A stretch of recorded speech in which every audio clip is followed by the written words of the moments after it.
Good morning, folks. I'm very tired. I don't know if you know, I DJ'd a dance last night. I hopped around like a hopping around person, and it was great, and I had a wonderful time. And then this morning, my entire body reminded me that I'm actually 53, so, but it's good to be here, and it's especially good to be here. Yeah. Very briefly, to be clear, hi there, everybody. I'm the one who scheduled his dance party to go late into the night last night and then put him on the first panel this morning because I am a cruel, cruel man. But I do apologize to you for that scheduling. Oh no, it's fine, it's fine. Ladies and gentlemen, principal support. This is like a drive-by. Right, you guys are a lot of that. But I'm very excited to be here because I am here with my friend Gennifer Hutchinson, who is just simply a fabulous writer and a screenwriter, and also does book adaptation, transferring books into film and TV. You may have heard of the Lord of the Rings, Rings of Power, which is based on Tolkien work. But what you may not know is not a number, but a couple of years ago, Gennifer did an adaptation of The Collapsing Empire, one of my books, for, it was Amazon at the time. And that's still in production. We may or may not end up using the script, and I hope that we do because her script was magnificent. I always get scripts from adaptations, and then I have, oh yes, I have notes. Zoom. No notes, because she's just that good. So we are going to have a chat about adapting books into film and TV and what it takes and how one does it, and also what it means to be collaborating with an author. Oh yes. Oh yes. So let's just dive right in and start at the beginning, because I'm going to assume that most of you don't really know much about this process. So the very, very beginning, which is finding and optioning the book and then bringing it to a screenwriter or potential showrunner. So walk us a little bit through that process and how it's done. Sure. Yeah. So I actually have never optioned something myself because writers will pursue, work and Sure. and find ways to option it. So what happened with Collapsing specifically is I was at Amazon. I have an overall deal at Amazon, which means that I work on their show Rings of Power, but it also means that I'm on contract to develop shows with them. Right. And they had acquired Collapsing, and I think I had just heard. No, I had heard it. There was news that they had acquired it, and I was like, ooh. I'm a fan of your books. And at the same time, my agent actually was like, hey, they just got this book, and I don't know if you're interested. And I was like, yes, please, I am. Right. And so then it's just a matter of having a lot of meetings to make sure that people are like, yes, we would like you to do this, right. And not another person to do this. And so I met with, there was another studio involved, and producers, Working Title, who were really wonderful. And I had a meeting with them and kind of was like, this is why I like it, do we vibe? And then I think I started talking to you pretty quickly after that. Well, my recollection of this and my background on this was, of course, we got an offer from Working Title, wanted to adapt it, and we had talked to them. And we had those conversations of, well, what do you want to do with it? What's important to you about it? And everything else like that. We finally went with them. And then it falls into a black hole for about 5 months. And then Amazon got involved, and then they said, oh, we have this person, Gennifer Hutchinson. And of course, I did what anybody would do in that circumstance, which was IMDb you. Of course. And I was like, oh, I see. Better Call Saul, Breaking Bad. Oh, that sounds fun. And we did have a meeting in February 2020, like just before everything. Yeah. And a nice little like beach grove, not too far from where you work, because I flew out to LA, and I thought we got along pretty well. Yeah, no, I do too. Yeah, no, I remember when I read it, I actually read the opening with Argentine, with Argentine, and I was like, oh yeah, okay, this is my deal, and I think I immediately like reached out to Amazon, was like, I'm not done, but like, yeah, please don't give this to somebody else. Right, which actually brings to the next question I have, is like, when do you actually read the piece? Yeah, no, it's hard. It's hard to, as a writer, I should be able to read more, but it's challenging. That one, they send it to you, and I try to read it within like a couple days of it being sent, just so I can at least get like an initial like oof or like yay. So that one. Yeah, they sent it to me because they were like they still were figuring out who I am as a writer, because my credits don't always speak to my sensibilities necessarily. And so they were like, oh, yes, sure, here you go. And so I read that one really quickly right away, and I read the first chapter and was like, yes, please. And then I actually and then I read a little further, and then I think I started setting meetings, and then I finished reading that one, because I was like, I'm in, like, I know I'm in, like, for me, it was the story, and the character, but it was also the tone and the style, and I was like, immediately, like, okay, I get this, like, this is what I do as well, so it just felt like a fit, like, very quickly, as opposed to some things where you're like, I'm just going to keep reading because maybe it'll spark, and then you get to the end and you're like, oh, no, that was a waste of time. Thank you for the opportunity. But, well, now contrast that with something like the Rings of Power, where there's so much Tolkien material, and I understand there's so much Tolkien material, but some of it you can use and some of it you can't, and some of it you have to like fiddle around. And how do you wrap your head around something like that? Yeah, there is just so much material associated with that. It's hard. The nice thing about that is that it's not just me dealing with that. We have a full-time researcher, we have our writer's assistant, we have the other writers, and so the writer's assistant and the researcher would send us these packets of like, here's relevant information from all the writings about Galadriel. And so it would be like a digest that you could then be focused on. And then I reread the books, the main 3 books, because we got the rights to those for sure. Right. And then we would get letters. Tolkien wrote a bunch of letters that are publicly available. And so my bosses, the showrunners, they read all that stuff over and over again. They would send us letters that they were like, hey, this feels really relevant to what we're writing. Stuff from the Silmarillion, things we can't necessarily, and there are things in there that we can't use directly, but it's all helpful background for understanding what we're doing. I'm just my brain's still at the part where you have a full-time Tolkienist. Oh. It was funny because he was, his name is Griff, and he's lovely. He was an assistant when, various people in Hollywood were pitching on the show to Amazon, because Amazon had what is called a bake-off, where a bunch of people pitch and they pick one.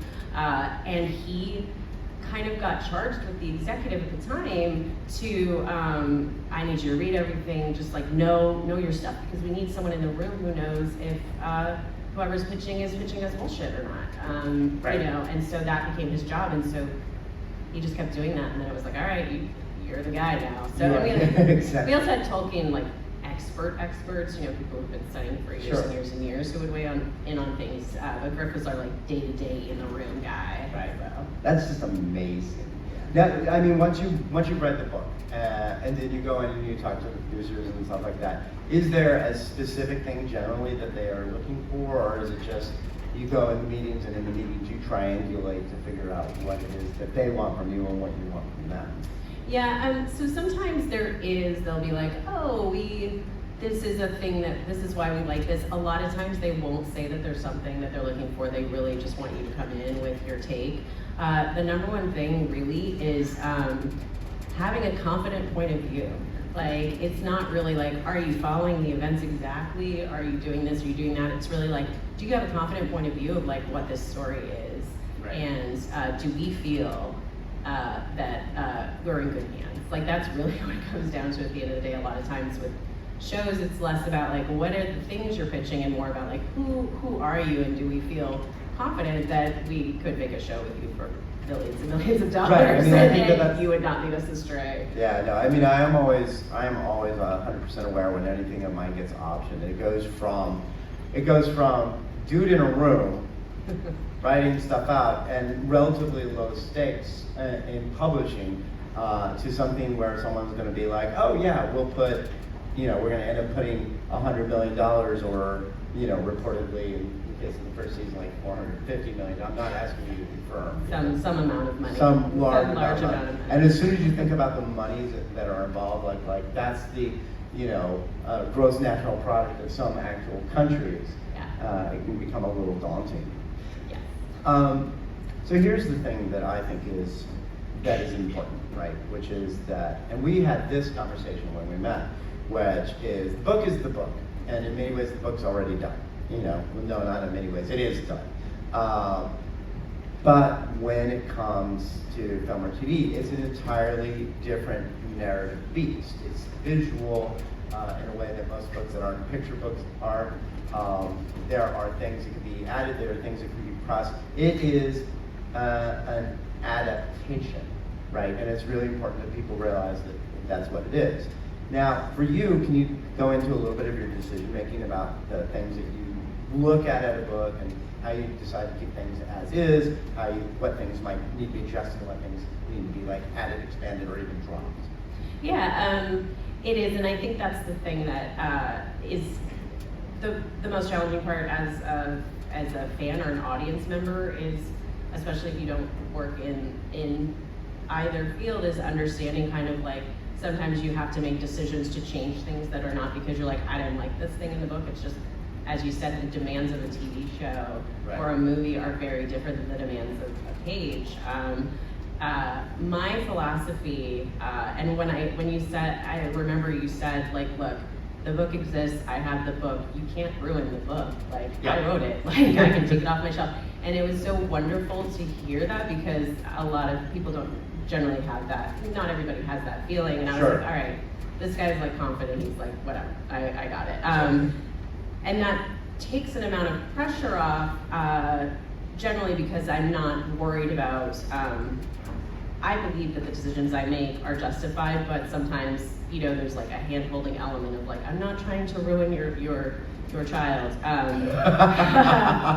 My philosophy on changing things and what I need to do is, the thing that I always want to kind of be, keep its integrity as much as possible, tone, theme, sort of like character, like I don't want to take a character who on the page is a very, sweet, heroic person and make them like a cynical dick. Like that's not, something I want to do. Right. If the tone is, earnest and hopeful, I'm not going to make it like the world is, the world is just going to chew you up and spit you out. Like that's the thing that's really important to me. Events and like things that happen, that stuff is a little bit more changeable. I always try to preserve as much as I can. I think the thing that goes into decisions is making things simple enough where it's like you're able to actually get the story. Like, what is the story? What is this really about? Am I answering the themes? Because on a page you can go on tangents. You can get to somebody's head. On the screen you have to tell. You could be in someone's brain, but I don't like voiceover generally if I can avoid it.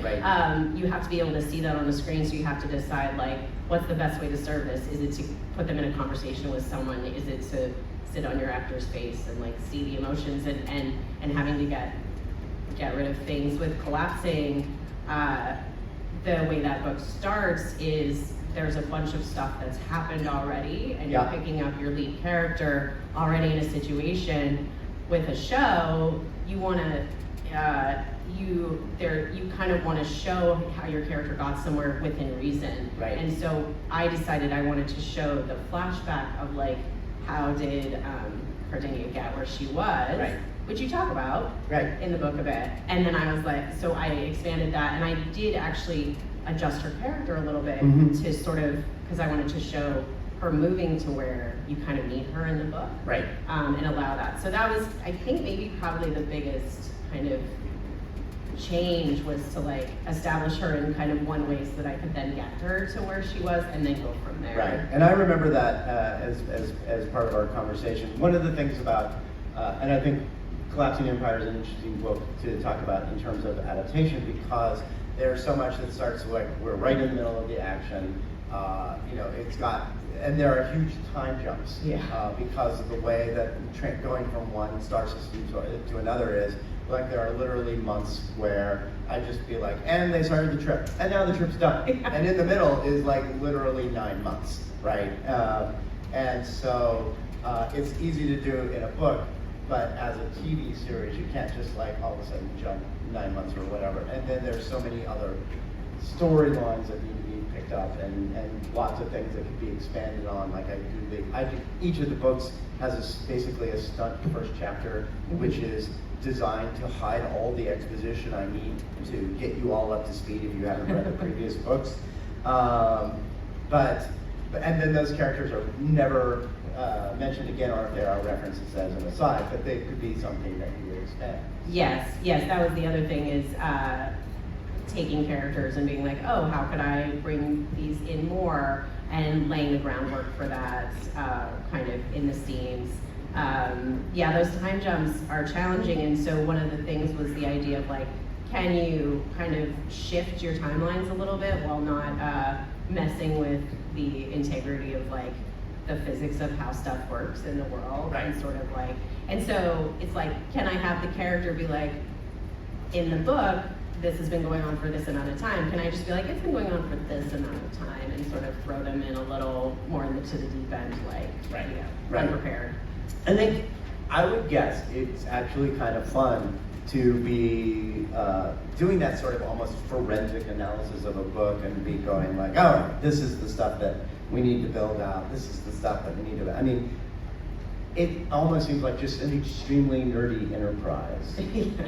Yes, it is, because I literally like would write out, I think I actually had like a timeline broken out by story, and then I would do like characters and whoever, like I have lists, and you take the highlighter to the page and stuff, and you're breaking it down as a like an educational text almost, that you're studying, and then you put it all together, because I would be writing, I'd be like, oh gosh, okay, I need, what's happening with, Mars right here, I need to get this character here, like who can I pull into this story? So and then the other thing you do is you go through, when I'm doing that, breaking that down, I'm like, who do I need? Are there characters I could combine, or there characters I could, because in TV you have to have fewer characters than in books. People are expensive. People are expensive, and people watching have a hard, like, there's only so much you can hold in your brain while you're watching a show of, like, starting the show for sure. Like, who are these people? How do they all relate? Rings of Power has different worlds, so that's how you're able to, like, follow. It's like, we have a ton of characters, but they're all kind of in their own little siloed world. So you're like, okay, I am in Casa Doom now, I know who these people are, as opposed to like, and I gotta remember all the other people. Right, they're not all milling around the same stage. Yes, which Collapsing had that too, where there were basically, I think, I had like 3 main worlds that I was kind of in, so 3 main characters. I really appreciate the thought that the fact that you put in so much more thought to the structure of my book than I did. But I mean, I think TV and movies, they hang on structure in a way that books obviously hang on structure, but I think books also have, because you're with your characters and you're able to speak so directly to your audience, your structure can be, and you write in a structure that lends itself well to adaptation, but still, like with TV, it's like, okay, we gotta go to it. You gotta hit all these moments you gotta run. Now, here's a question that's related to that I think is actually kind of important, particularly with at least one of the properties that you are associated with. Do you think that there is, and I'm speaking generally, not the people in this particular audience, but do you think there is a disconnect with fans or casual viewers about the fact that adaptation, the stuff that we were talking about, and I agree with you 100%. The book is the book. Then adaptation has to happen, right? Is there a disconnect that the adaptation is necessary and that one cannot just film the book, right? Yes, I do think that for the casual viewer, there is a disconnect because, I mean, why wouldn't there be? I just, I don't know how other people's jobs work, and Right. I can assume, oh, you could just do this. And I think the thing with books particularly is, not everybody reads this way, but when I'm reading a book, I'm seeing it in my head. Yeah. It's playing like a movie in my head. I envision characters, I can see the action happening. So I think for a lot of people, when they read books, they get that as well. And so they're like, well, I can do it in my head. Like, why can't you just do that on screen? And it's like, because your brain is the most advanced computer in the world. Like, your brain fills in those little gaps. TV is, oh my God, TV is like weird alchemy. Like, you have to, you work really hard to make things coherent for people. You can envision, especially in genre, the stuff that you can envision when you're reading a book, like sky's the limit. Sky's not even the limit. There are no limits. On screen, you can't really do all that stuff. Like, Right. You have to think of the reality of like, how do I portray this in a way that is not alienating for an audience.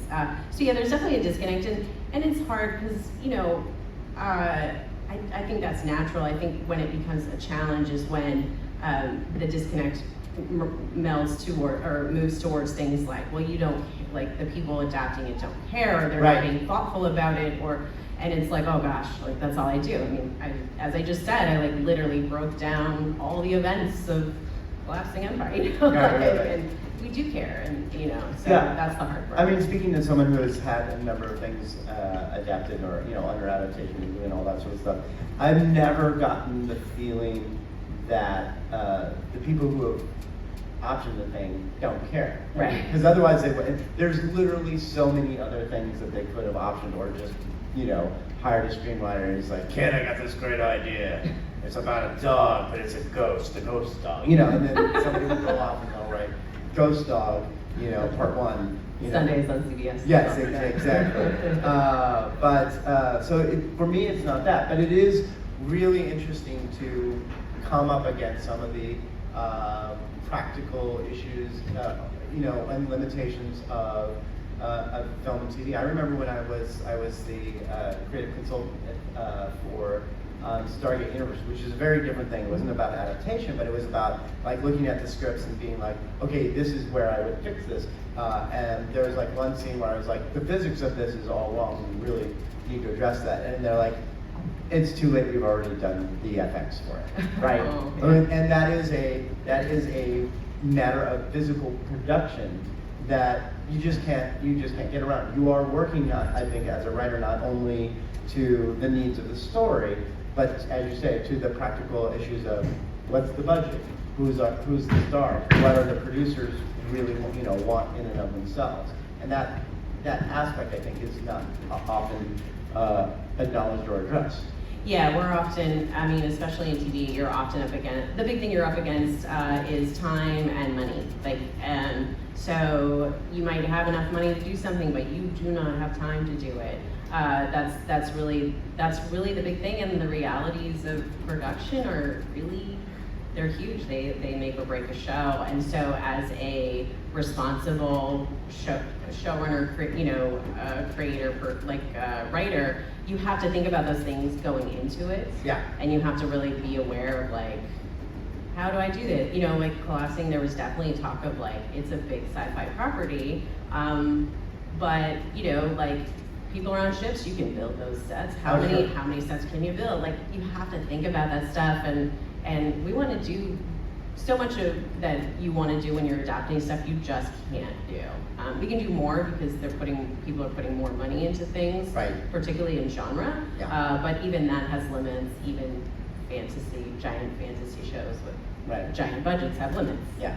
No, sooner or later it's like, wait a minute, what are we actually spending our money on, and what are we going to get out of it? Yes. Now we've talked about a little bit about this next question already, but I think that and you and I are in an interesting and unique position to be this. Now, as screenwriter and adapter, how much do you want to be in touch with the writer of your original material?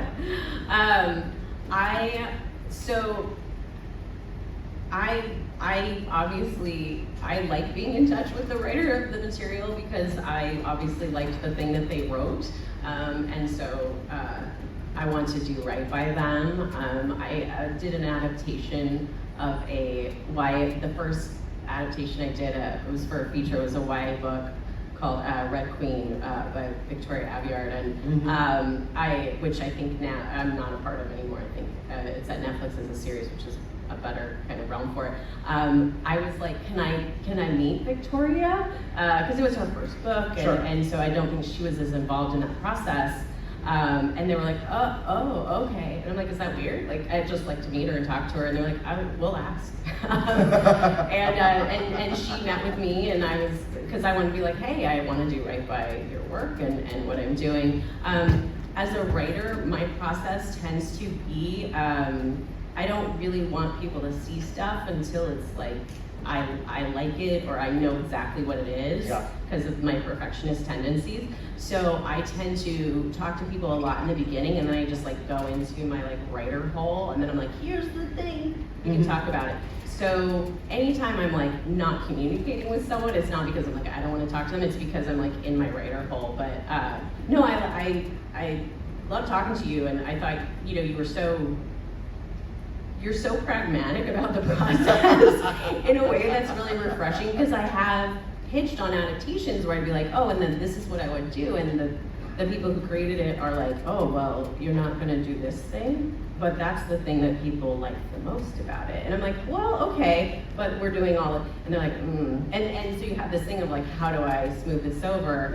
And I didn't have that with you, and also you were just a really great resource for questions. I think my inclination is always to be more open than Hollywood is maybe wants you to be, so I'm always trying to navigate that thing with people. It was, and on this side of things, it was very interesting because, two things. Addressing me particularly, I had been I'm not a screenwriter, but I've been a film critic for a number of years, and and I also reported on the business of the film industry. So when I came in, I had domain knowledge that most people don't have, and that was really, really super helpful. But the other thing is that on this end of things, the working relationship that you and I had was actually a little unusual, right? Simply because, it's like you absolutely did not have a problem like sending me an email going, hey, what about this? And I would give you this stuff, and then you would go away. But the communication was there, and it was kind of friendly and open. And so many of the things that, particularly like Old Man's War, when the first time it got adapted, I never saw the screenplays. They're like, the screenplays exist, and now they don't anymore. And I've had people say, I've read that first screenplay, would you like me to send it to you? And I'm like, no, because that's now 12 years beyond where we were, and it won't make me happy anyway. But a lot of, from my end, a lot of the engagement, it changed, frankly, that when I started making it a contract point that I had to be an executive producer. Because when you're an executive producer, they are contractually obligated to keep you in the loop about things, and that has made a difference. But even now, there are people who are writing things, and they're like, oh yeah, we just got this showrunner, and we're very excited. And then you hear absolutely nothing until either the option lapses or they renew it or something like that. So the relationship that we had during the adaptation was, from my end of things, refreshing, and I also was very conscious of not getting in your way. right? Right, yeah. Because I didn't want to do that. I didn't want to be hovering like, what you doing? I know, What you doing? What are you yeah. doing with that character? It's like, Yeah. there's a play rules. Are you gonna mess them up? Yeah. No, and a lot of this too is because I don't necessarily have communication with writers. I have communication with producers, and they don't Sure. always tell me what they're like. I didn't know when you got the script until you emailed me that you know, with your reaction. really? Yeah, yeah, and then or I'll find out and then when they do it. So I was adapting another thing, and I never know when the writer is getting anything until she emails me. So that is a question, and that's a question I want to know. And by the way, we will actually get to audience questions in about 10 minutes or so, so be ready. But when you saw my email pop up, because I think the header was something like, I read it, and it's in all caps or something like that. I mean, just looking at that header, was it like, oh shit? Oh, 100%. Yeah, no, my stomach just immediately drops. I definitely assume the worst about everything. And so then I read it, and I was like, then I read it, and it was a really wonderful email, and I probably got emotional about it, and then I probably sent it to my husband. Yeah. But yes, no, of course. Yeah, no, and again, I want to read. Usually, when I get an adaptation, I'll be like, okay, and here are my notes, and lots of that. And I remember specifically popping it up, and even though we had the good communication and stuff like that, good communication does not necessarily mean good product. And I was just like, okay, here we go. And I start reading. I'm like, okay, this is good. Okay, yeah, this is good. It keeps being good. I can't believe that this has continued to be as good as long as it has. I don't trust that there's not something that's going to explode. Oh wait, no, I finished, and everything about it is good. I literally had one minor technical note, and when I mentioned it to you, and you're like, yeah, I know. It was a late note from the producers to add something, and so I did this placeholder factual thing, and John, of course, was like, you wouldn't do that because then you would have, that would create a monopoly that would be untenable or something, and I was like, oh. I was so upset. But it was good. But yes, it was. Yeah. And my husband was like, "What are you doing? Look at the rest of the email." Yeah, the rest of it is this is great. I never not have notes. And but there's one tiny thing, and it was and it literally could have been fixed by. Yeah, it's a factual detail. It has nothing to do with the structure or it's not a load-bearing item. Yeah, no, I mean, and that was one of the things. It's like now I'm a Gennifer Hutchinson fan. I will ride and die for her until the end because it just never happens. So yeah, basically whenever they're like, who are you thinking about? I was like, well, if you can snake Gennifer, from Amazon, by all means do it. Okay, so now you've done the screenplay. It's the first pass. Walk us through what happened next. Who did you send it to, and what do they get to do with it from that point? Yeah, so it always goes to the producers first, the producers and studio. So on this, it was working title and NBC. I think Universal International. NBC, Universal International. Working title. Yes. So so there were a number of producers, and then they will generally do a little bit of note, if they have adjustments before they send it to the studio. The network, which in this case was Amazon. So it goes to them if you do any sort of adjustments, and then it would go to Amazon or your network. They would maybe do notes and ask you to do a revision. Yeah. And then at that point, it goes into green light decision mode, where you just wait for them to decide if they want to make it. With collapsing, I believe I also had to write a Bible or that's what happens in the first season. Yeah, so it was a thing where I just went sort of character by character, what their arcs were, the events of the first season, the major themes, and then generally what would season 2 be, and then season 3 and beyond. Right. And so they take those documents and the people, the various levels of executives, kind of pitch it up, and then the people at the top decide if they want to do it or not, and many factors go into that process. So it's not always do they like the script, there's also budget and businessy stuff, and this was a co-production, right? Because it wasn't just Amazon owning it outright, so right. that causes a whole lot of other conversations. So so then you just wait for a while. Yeah, no, there's a whole lot of moving parts, and then you've got to go it's been 3 months since I've heard anything. Are we still at work? Is it still a thing? What's going on? I do that a lot. My manager in LA is Joel Gottler. I'm like, Joel, what's going on? He's like, I don't know. I'll go check. I'll go ask them. They say it's still alive. You're fine. It's really good. Yeah. But the notes are fascinating because for me, it's like the only notes I get notes from one person who's the editor, and I have to take those into consideration. And some of them I will, require small changes, some of them require big changes, but it's just one person. Whereas, oh God, I remember, I'm not going to name names or networks or anything like that, but one of the people who was adapting Old Man's War basically sent me this venting note. There's so many people with so many notes, and this note contradicts this note doesn't mean it. I mean, how do you deal with notes from various levels, and how do you triage? This is the one that I actually have to pay attention to. This is the one I'm like, that's a great note, never think about it again. Right. All that sort of stuff. How do you triage that? Yeah, at a certain point in the process, you understand who are the decision makers, who are the people that you really need to listen to, and who are the sort of people who are terrified of losing their jobs and don't really know what their bosses want, but are desperately trying to figure it out. Right. And so you kind of have to balance those. It's also different when the producers and the studio give you notes because they are your team. They are trying to sell this to the network. So everything that they do should be in service of we really believe in this and we want to make it as strong as possible to send it up. When you get to network, that's when it tends to be I don't know, does it have to be space? That's when you get into those because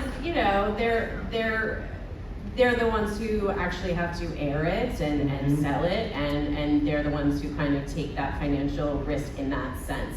Sure. Notes are hard. Notes, I have to build in a time period where I just be mad about the notes and how dare they, right. And then I go through and I will, and again, I mentioned him before, but my husband is really good about being okay, yes, how dare they? And then be but is any of this actually maybe good or applicable? And so then I'll go through and I'll break them down, and I remember on Collapsing, I was very angry about something because I think there was, they wanted more stuff in it, and the pilot was it was stuffed. It was bursting at the seams. It really was. Because I was establishing an entire system of a royal system and various nobles, and I remember they're we need to know more about all of these nobles and how they interact and what are all the family dynamics between them, and also this and that. And I was oh my God, no, people are gonna die. And what I realized was they were also when Nadashi's mom says this, that was really great. And I realized, they liked this funny line that very efficiently told you a lot about the character. Maybe if I just add one or two more of those at various points, that will answer the note. Yeah. And it did. Right. So it's really finding the note behind the note, which is just because a lot of times people are this isn't working, but they don't know why. So they suggest a lot of things that break your story or your script. So as a writer, you have to go in and you be okay, what is it that they actually want? Yeah. And what is how can I do that with the least amount of stuff? And so it's doing that. And then if I think a note is ridiculous and breaks the thing, then it's finding a way to be hey, yes, I think this doesn't work, but you can't say it because it's ridiculous and would break everything. You have to be I understand what I think you're looking for is this, and so I think that's answered here. Yeah. Or that would really break the thing. So it's hard, and it's very delicate. It's you have to use the most diplomacy, I think, dealing with notes in the business. And as we know, writers are so good at diplomacy. Yeah. All right, last question, and then we will open it up to audience questions. Here's a question for you, because I do remember saying specifically to you with Clotting Empire, the book is my baby. Okay. This is going to be your baby, and so you need to make it the thing that you feel the sort of ownership for. And because it just made sense for me to do that. But the question for you is, ultimately, how much ownership do you feel about the adaptation? Do you feel like, and without, egos and everything else and diplomacy and so on and so forth, how much of it do you feel like this is my baby now too? Because the simple fact of the matter is, had Collapsing Empire gone on Amazon, it's currently at Peacock, so it's still in development. But if it had gone on Amazon and it gone out, a multiple of people would have seen it, then bought the book up to the point that it came out. I mean, the hope would be then that it would sell a whole bunch of books and then I retire. Yes, But, yes. That's why you option things. and that's why you option things. But ultimately, your version to a large number of people would be the canonical version. So for you, as the writer, how much ownership do you feel for that sort of thing? I think I feel a good amount of ownership. I think during the process, you start to feel more and more, because just having to be in it and think into characters and stuff, there's no way to not feel like, oh no, I actually feel like I'm a part of this person. And I used dialogue from your book, obviously, but I also wrote my own things and kind of adjusted things, and so then it starts to feel more like a melding collaboration. My feeling on that is, as a series goes on, is kind of where you start to feel more ownership, and a pilot is probably going to be the closest thing to the book that you're doing. But yeah, no, I mean, I had plans to expand various parts of the storyline, and I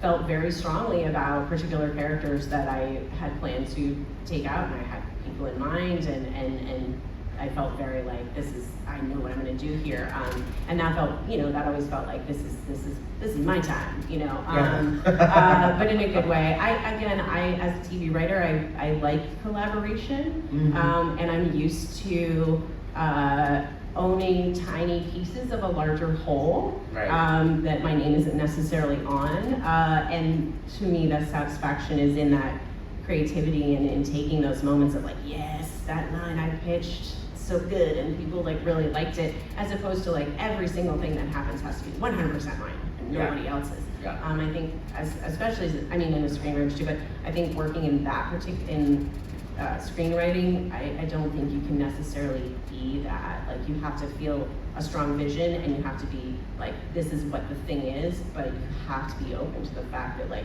sometimes someone's going to have a better idea, or an idea that works better in that place, or you're going to have to use some other kind of, it's not going to be 100% you. Yeah, absolutely. Okay, so now we're going to open up to questions. There's a microphone over here if you want to come up. I have rules for questions, and they go as such. Rule number 1, questions are in the form of a question. Rule number 2, questions are 1-part questions. And 3, make them as short as humanly possible. And the answer is, and the reason for that is because we have a line already, and we want to get to as many of those as possible. Go. This is of extreme practical interest to me, because I have done this thing of adapting a novel to television, but since I'm a dudette in my own room, like John, I can only imagine what the practical requirements are if someone were to see this work who had the ability to send it to the next level. So what would you say are the 3 most important things that someone who has never participated in a television production before to know about what should or should not be in a pilot, for example, that's a spec pilot? Should things explode or not? Top 3 things. I think the thing that a pilot needs to do is, I need to know what is this world in which I'm living, but most importantly, it's who do I care about? Why am I here? I think that it's often, you can often get caught up in I gotta tell everybody everything about how this world works. I gotta know, okay, what are the rules of the interdependency, and the royal line. But what's most important is, you don't have to know all that stuff. You have to know enough to not be confused. But the most important thing is who do I give a shit about in this story, so that I want to keep watching. That is the number 1 thing. And also,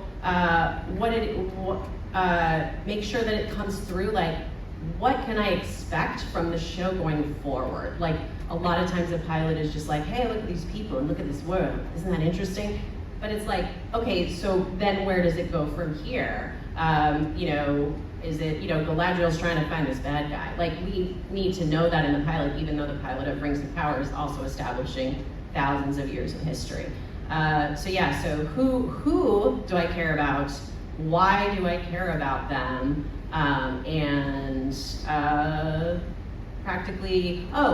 As few, your exposition, your world building, as few words as humanly possible. Just enough, so we know. Next question. All right, you talked a little bit about things that are hard to adapt. Are there any properties you've come across that you've said, this is great, but it just can't be adapted without sort of losing fundamentally what it is, that you can talk about? I have stuff that I would love to adapt that I think is hard to. I think that most things can probably be adapted in specific ways. But I think about things like, Mean Girls is actually based on just like a nonfiction book about the culture of girls, the way girls are socialized to express anger. Like, come on, why did Tina Fey go, oh yes, I'm going to option this book? It's because she saw a story within it. So I do think that there are things, it's about sort of expectations of the book that you're adapting. I think some people look at things and are like, I can simplify this enough where I can strip all this stuff away. That for me personally, I'm like, I feel like you would lose a lot of that. I know that, I think the Dune movies have been, the first one was really wonderful. I think he probably worked very hard to make sure he was able to hold on to a lot of those things and having it be 2 parts, because that's a property I very specifically am like, gosh, you gotta have the time. So I'd say stuff like that. You gotta know what you're willing to get rid of and what you're willing to lose. You're on. What I'm curious about is how aware of and how would you adjust your writing based on what production technologies are being used. For example, you mentioned physical sets. If they were using physical sets versus virtual sets, or if they're shooting in high dynamic range, do you need to be aware of that, and how would you adjust your writing? Yes, when you're writing in TV, you're very aware of how you're actually going to do it and what the limitations of something are. You have producers generally on a project and who are in charge of that stuff, and you can talk to and say, hey, this is the thing we want to do. How do you think we're going to do it? For example, on Rings of Power, the biggest challenge is scale work. The reason that show is so big is because our characters are different sizes, and that adds a lot of time. So which is something we realized in season 1. So as we're breaking season 2, we're very cognizant of when we're doing scale work, how much proportion of an episode has it, and what are those characters doing in that scene. So it absolutely affects your writing, but it makes you be like, what is the really important story, that we are telling here? You're not just like, let's just throw some dwarves and some elves in a scene together. It's like, but why? It's really got to be important. Okay, next. And we're going to do like 2 more questions after that, and then we're going to have to stop. Hi, hello. You mentioned before about that spark when you read something and you got excited about developing. Would you adapt something that you didn't have that spark for? Or how would you, if you did? Do you need money? Do I need money? Yes. I try not to go after things that I don't have like some sort of strong connection to, because my agent said a thing to me really early in my career when I was set an adaptation, was that you are never going to be more excited about it than you are right in that first moment. It's only going to get less exciting and more work as you go. So unless you're really passionate about it, it's not like it's going to get better. And if you're writing stuff that you don't feel strongly about, it's not going to be good. So yeah, it really depends on. Sometimes I might pay a little more attention to something if it's like, that production company would be really good to be in business with, or yes, I need a paycheck. But you're really going to try to at least find the thing that the character or the beat or something that you really care about within that project. Next. So much of the appeal of John's books comes from the dialogue. How do you adapt Kiva for Peacock? I'm really good at dialogue. No, I mean, actually, dialogue is one of my areas that I'm known for among my peers, which sounds so weird. No, Kiva, I was immediately like, oh yeah, I got her. Like, I know how to write this person. And I think that's why I responded so well to this book was I do think that John and I have a similar kind of sensibility when it comes to those characters. I like swearing a lot, but she swears with intention, you know, like someone coming in who doesn't understand that character would come in and be like, oh, just fuck. No, like there's a reason for it. So yeah, I love stuff that's high stakes, but like you're also kind of funny, but like purposeful. And so that was immediately what I responded to. So. Okay, last question. Families often get very excited when they hear a property has been auctioned, but at what point should we be sort of confident that it's actually going to make it to the screen as opposed to dying off somewhere? When you see it on the screen. I mean, that's when I get confident about it. Yeah. Especially these days where they've actually recorded entire seasons and they're like, oh yeah, we're not going to run them. Yeah, I always tell people that actually the time to get excited about a series is season 3 because then there's enough of it there. I'm sorry, I hijacked your question.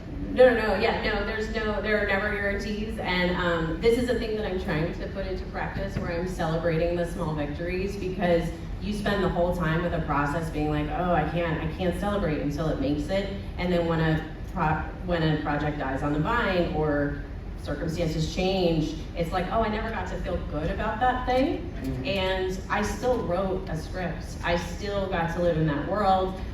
I think like 3 or 4 people read that script. You know, like you need to take those victories. As a fan, yeah, you just kind of be like, well, when I see it on my TV, I guess it's here. Yeah, that's right. All right, thank you all very much for coming to see us today. Gennifer, thank you so much for coming on the cruise. Oh, yes, thank you. Yeah.